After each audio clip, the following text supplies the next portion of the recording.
शिवसेना ठाकरे गटाचे खासदार संजय राऊत यांच्याशी संवाद साधतायत आमचे प्रतिनिधी रौनक कुकडे।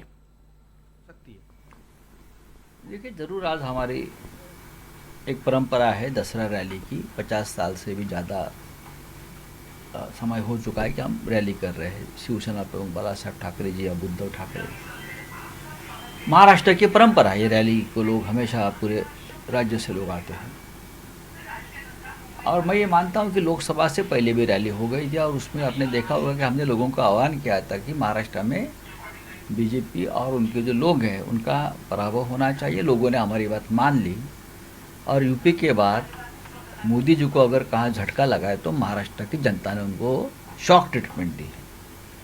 यहाँ बीजेपी हार गई महाराष्ट्र में, तो हमारे लिए तो आज की रैली विजय रैली है समझ लीजिए। और विधानसभा की तैयारी अब शुरू हो रही है। किसी भी समय कोड ऑफ कंडक्ट लगाएंगे, आचार संहिता लगाएंगे, तो उनके लिए भी आज की तैयारी के लिए आज की रैली बहुत महत्वपूर्ण है। नहीं, लेकिन आप लोग लगातार इस बात का जिक्र कर रहे हैं कि एक चेहरा देना चाहिए। इसके पीछे की क्या सोच है? अगर चेहरा नहीं दिया तो क्या नुकसान हो सकता है, और अगर दिया, आपको लगता है कि आपके जो घटक पक्ष है या फिर आपके जो अलायंस है वो इस बात को स्वीकार कर सकते हैं, इसका फायदा हो सकता है? अगर चेहरा होगा तो ज़रूर फायदा होगा। लोग 3 तरह से मतदान करते हैं।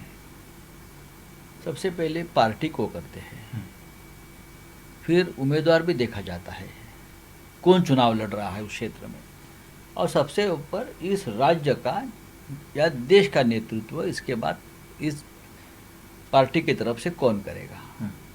कभी कभी क्या होता है कि पार्टी में कोई कमजोरियां हो सकती है या उम्मीदवार, लेकिन जब नेतृत्व करने वाला चेहरा लोगों को पसंद आता है तो ये सभी खामियां वो भूल जाते हैं। ये परंपरा रही है। अगर कोई ऐसा चेहरा हम सामने लाए तो हमारी जो थोड़ी बहुत अगर खामियां हो सकती है वो लोग भूल जाएंगे और हमको मतदान करेंगे और हमारा वोट परसेंटेज बढ़ेगा। जम्मू कश्मीर में लोगों को मालूम था उमर अब्दुल्ला मुख्यमंत्री बनने जा रहे हैं, लोगों ने उमर भाई के लिए मतदान किया। लेकिन वहाँ हरियाणा में थोड़ा सा ये हुआ है कि कौन मुख्यमंत्री बनेगा उस बारे में कोई खास क्लियरिटी नहीं थी। अगर चेहरा होता है तो अगर राहुल गांधी का नाम आ जाता प्रधानमंत्री पद के लिए तो डेफिनेटली और सीटें बढ़ती लोकसभा में। तो आपको लगता है कि जो इंटरनल आप लोग के सर्वे हो रहे उसमें कहीं दिख रहा है, ऐसे कुछ आंकड़े दिख रहे हैं कि उद्धव ठाकरे को अगर चेहरा बनाया तो फायदा होगा? मुझे बताइए, अगर उद्धव ठाकरे नहीं तो कौन है? नहीं, नाना पटोले है कांग्रेस की तरफ तो से, कांग्रेस पार्टी ने जयंत पाटिल और सुप्रिया सुले भी उनके कैडर के लोग बोल रहे हैं। हमने तो ये कहा है कि कांग्रेस पार्टी ने अपना चेहरा लाई, हम उनको सपोर्ट करेंगे। अगर राष्ट्रवादी कांग्रेस और राष्ट्रवादी कांग्रेस मिलकर कोई चेहरा लाते हैं हम उनको भी सपोर्ट करेंगे, लेकिन चेहरा लाइए, कोई भी लाइए। हमने ये नहीं कहा कि हमको बनना है या हमारे नेता को बनना है, आप तय कर लिए। नहीं, ये तो सब आप लोगों ने बात रखी है। मेरा एकदम सिंपल सवाल है सर कि क्या ऐसा कोई सर्वे में दिख रहा है कि उद्धव ठाकरे को अगर चेहरा बनाए तो फायदा हो रहा है महाविकास बात आघाड़ी? सर्वे की नहीं है। आज भी लोग चाहते हैं कि उद्धव ठाकरे मुख्यमंत्री बने और नेतृत्व करे, ये लोगों की भावना है। सर्वे की जरूरत नहीं है, सर्वे एक टेक्निकल बात है। अच्छा, दूसरा एक ये सवाल है कि आज दशहरे के मौके पर राज ठाकरे ने एक पॉडकास्ट के जरिए लोगों को संबोधित किया और मतदाताओं से ये भी विनती की कि इस बार जो विधानसभा का चुनाव है उसमें देखकर मतदान करिए, क्योंकि पिछले बार जिनको आपने मतदान किया उन्होंने कुछ और कर लिया। तो इस बयान को आप कैसे देखते हैं? ज़्यादा सीरियसली नहीं लेना चाहिए राज ठाकरे जी के बयान, क्योंकि लोगों ने उनको भी वोट किया था। उसने भी अपनी दिशा बदल ली बार बार। कभी बोलते थे मोदी शाह को महाराष्ट्र में पाँव मत रखना देना, और अचानक बोलते हैं मोदी शाह ही देश का भविष्य है।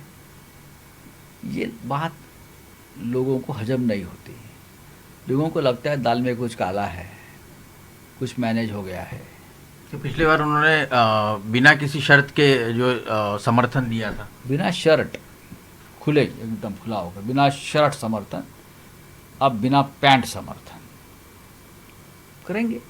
राजनीति अपने अपने लोग कर लेते हैं, लेकिन हम जो राजनीति इस प्रकार से बार बार करते हैं और भूमिका बदलते हैं, उसका भी विचार करना चाहिए, लोगों के दिल पर क्या गुजरती है इससे। अच्छा, कल तीनों महाविकास आघाड़ी के बड़े नेताओं की प्रेस कॉन्फ्रेंस हो रही है, तो कल क्या सीट बंटवारे का ऐलान हो जाएगा? कल की बात कल सुबह तय करेंगे क्या करना है क्या नहीं करना है। जो आपने कहा था पिछली बार कि दशहरे तक मामला सब सॉर्ट आउट हो जाएगा। पूरा सॉर्ट आउट, मामला पूरा सॉर्ट आउट है, कोई प्रॉब्लम नहीं। 200 से भी ज़्यादा सीटों पर हमारा एकमत हो गया है। तो आप कितनी, शिवसेना कितनी सीटों पर लड़ रही है, उतना तो आंकड़ा बता सकते हैं आप? 100 सीटों से ज़्यादा लड़ रही है? नहीं, पता चलेगा आपको, अब तक हमने काउंट नहीं किया है, लेकिन अच्छी सीटें हम लड़ेंगे। अच्छा, शुक्रिया हमसे बात करने के। तो कुल मिलाकर अगर देखें तो शिवसेना यहाँ पर कॉन्फिडेंट भी दिखाई दे रही है, और अगर मुख्यमंत्री पद की बात की जाए तो फिर एक बार उन्होंने दोहराया कि अगर चेहरा दिया रहता, जैसे हरियाणा में अगर किसी का चेहरा सामने रहा रहता तो इस तरह का परिणाम जो है वो कांग्रेस पार्टी को जिस तरह से वहाँ हार का सामना करना पड़ा वैसी स्थिति नहीं होती। महाराष्ट्र में भी तीनों पार्टियां ना, महाविकास आघाड़ी की जो प्रमुख तीनों पार्टियां हैं, उन्होंने इस पर एक कंसेंसस बनाने की ज़रूरत है। शिवसेना की तरफ से ऑलरेडी प्रस्ताव दिया गया है कि अगर कोई चेहरा है तो बताए, नहीं तो शिवसेना का चेहरा उद्धव ठाकरे रहेंगे, और लोगों की इच्छा है कि फिर एक बार उद्धव ठाकरे ने इस राज्य का नेतृत्व करना चाहिए। कैमरा पर्सन संदेश बहिकर के साथ रौनक कुगड़े, एनडीटीवी इंडिया के लिए।